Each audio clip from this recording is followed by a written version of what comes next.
G'day viewers. You know, I get me some weird comments from some weird people from time to time, and of course I get a lot of good comments from good people. And I enjoy reading the comments, the good, the bad, and the clinically insane.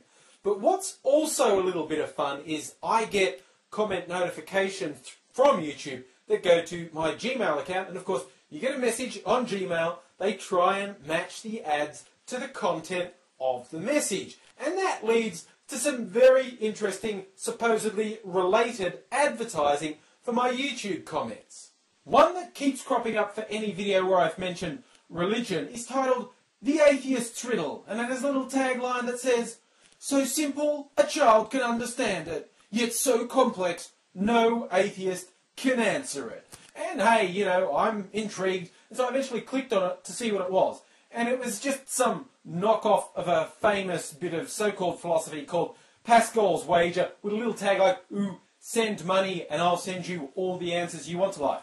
There's a surprise, some scumbag exploiting people's faith or quest for faith for their own financial gain. Fuck that guy. But I don't want to waste a lot of time on that scumbag. I want to talk about Pascal's Wager. If you've never heard of it, it basically goes, hey, you should believe in God, because what's the worst that could happen?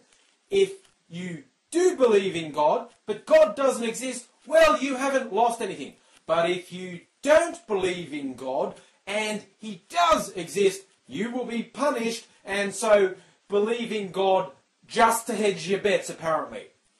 Yeah, that will really work. Look, you want to believe in a supreme being because you truly believe, and you want to spend your life that way, knock yourself out. Stick to your life, I'll stick to mine, and we don't need to cross paths on it.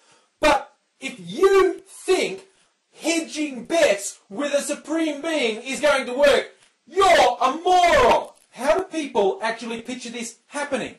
They're going to show up at the pearly gates and God goes, "Hey, do you believe in me?" And they just go, "Oh, totally. Whenever anyone asked me my whole life, I said, yeah, because it was better than saying I didn't believe in you just in case you were true."